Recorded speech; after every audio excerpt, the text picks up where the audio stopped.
Olá, sejam bem-vindos ao canal Medicina Baseada em Evidências. O meu nome é Gustavo Lenci Marques, eu sou médico, especialista em cardiologia, clínica médica e professor universitário. Se você tem interesse em se manter sempre atualizado com o que há de mais recente na medicina e nas áreas da saúde, já se inscreva aqui no canal. Hoje iniciamos um novo quadro aqui no canal, um quadro em que vamos pegar histórias relacionadas à medicina e vamos ver com aquele caso o que podemos aprender. E nesse primeiro vídeo nós vamos falar a respeito do Franklin Delano Roosevelt, que comandou o país no fim da Segunda Guerra Mundial e durante a Grande Depressão, sendo considerado um dos 3 grandes presidentes dos Estados Unidos. Em março de 1944, seu vice-presidente Harry Truman comentou a respeito da aparência nada saudável do presidente. No entanto, o seu médico, Dr. Ross McIntyre, naquele momento fez o comentário de que a saúde do presidente era excelente e ele não possuía nenhum problema mais grave. No entanto, um ano depois, em 1945, o presidente veio a falecer de um AVC hemorrágico. Será que a saúde dele era tão boa assim? É isso que nós vamos descobrir no vídeo de hoje. Os registros médicos de Franklin Delano Roosevelt apontam que em 1937 ele já possuía uma pressão sistólica mais elevada e em 1941 níveis elevados de pressão arterial diastólica. No entanto, até os anos 50, acreditava-se que a pressão alta era algo esperado para o envelhecimento, tanto que você encontra registros na literatura que citam até que a pressão arterial deveria ser corrigida pela idade, sendo um valor considerado de 100 de sistólica mais a idade, o que hoje nós sabemos que não condiz em nada com os fatos observados. E isso se deve à crença e à observação empírica naquele momento que se tinha de que os pacientes que estavam prestes a morrer apresentavam pressão mais baixa. Logo, se pacientes que estavam para morrer tinham pressão baixa, ter pressão alta poderia ser sinal de saúde, o que nós sabemos que está claramente incorreto. A ideia de que a hipertensão arterial leva a um risco cardiovascular maior só foi surgir após os anos 50 e se consolidar nos anos 60, após os resultados do estudo de Framingham. Vejam que perigoso que é observações empíricas serem extrapoladas para a população como um todo, como sendo uma forte evidência científica. Em 1939, seus exames de urina já revelavam a presença de uma pequena proteinúria, que seria a perda de proteína na urina. E em 1944 já revelava a presença de grau máximo. O dano renal pela hipertensão é causado uma vez que os capilares, que são os pequenos vasos do rim, não são capazes de suportar níveis muito elevados de pressão, levando a uma adaptação, a um dano progressivo e a perda de proteína na urina. E esse achado, ele já indica a presença de uma hipertensão mais grave nesse paciente e um prognóstico pior, podendo evoluir em estados mais graves até com a perda completa da função renal. E em 1944,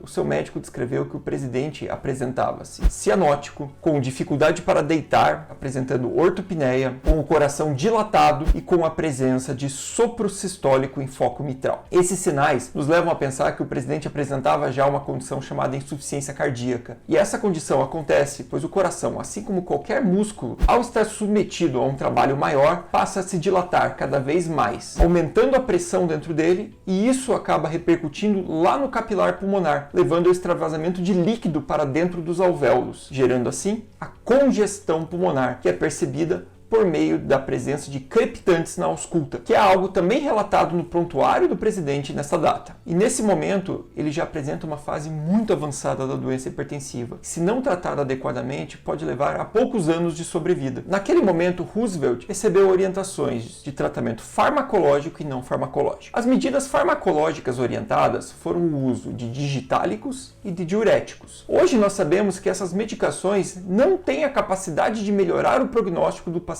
com insuficiência cardíaca, atuando meramente como controles sintomáticos. Se fosse nos dias de hoje, nós já temos uma grande variedade de drogas que são capazes de reduzir a mortalidade nesse quadro, cada uma com uma indicação precisa, mas isso é tema para outro vídeo. As outras orientações realizadas foram não farmacológicas, e foram elas: a redução de peso, a interrupção do hábito de fumar, a redução de sal na dieta e o repouso no leito por pelo menos 10 horas por dia. As primeiras orientações até hoje nós sabemos que são francamente efetivas. Sabemos que o tabagismo é um hábito muito nocivo para a saúde e que o sobrepeso leva a sérias repercussões no nosso organismo. No entanto, a orientação para permanecer em repouso a maior parte do tempo inverteu-se completamente. Hoje nós sabemos que a reabilitação cardíaca nesses casos e a prática regular de atividade física supervisionada por profissional habilitado traz um grande benefício para esses pacientes, principalmente na sua qualidade de vida. E em 1944, ele se reelegeu presidente dos Estados Unidos. E no seu discurso discurso, no começo de 1945, ele apresentou um episódio de dor torácica, sendo prontamente levado ao pronto atendimento, onde foi realizado um eletrocardiograma e descartado a possibilidade de apresentar uma síndrome coronariana aguda. No entanto, nós já vimos nesse outro vídeo que aparece aqui no card que o diagnóstico de síndrome coronariana aguda não pode ser afastado apenas por um eletrocardiograma normal, sendo necessário toda uma estratificação de risco. A doença coronariana é uma das principais complicações da hipertensão arterial, pois a pressão alta batendo constantemente contra o vaso gera um estresse local que facilita a proliferação da placa aterosclerótica, que é aquele depósito de gordura, que vai gerar a obstrução dos vasos e, num evento extremo, um infarto do miocárdio. Alguns dias após, ele ainda compareceu na histórica Conferência de Yalta, junto com Churchill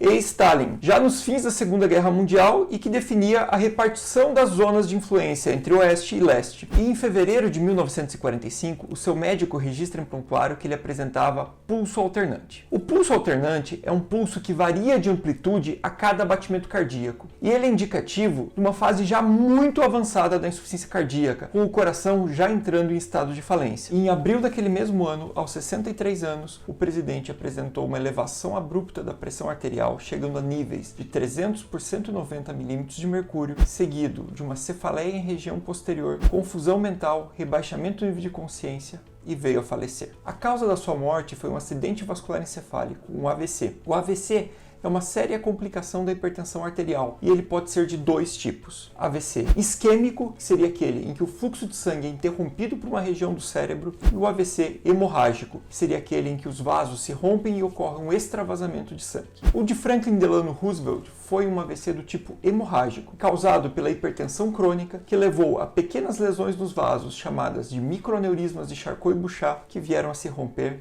levando à morte. E nesse vídeo utilizamos a figura histórica de um ex-presidente americano para exemplificar as complicações que a hipertensão arterial pode causar no nosso organismo. Apesar de uma doença silenciosa, ela pode levar a complicações graves e até mesmo à morte. Caso os conhecimentos atuais já existissem naquela época, provavelmente ele poderia ter muitos anos ainda de vida e com boa qualidade. Isso demonstra como a ciência caminha e por que devemos levar a sério o conhecimento científico bem embasado. Espero que tenha gostado desse vídeo. Se gostou, não esqueça de deixar o like, compartilhar com seus amigos e escrever aqui nos comentários. Eu pretendo fazer vídeos como esse pelo menos uma vez por mês. Muito obrigado e até o próximo vídeo.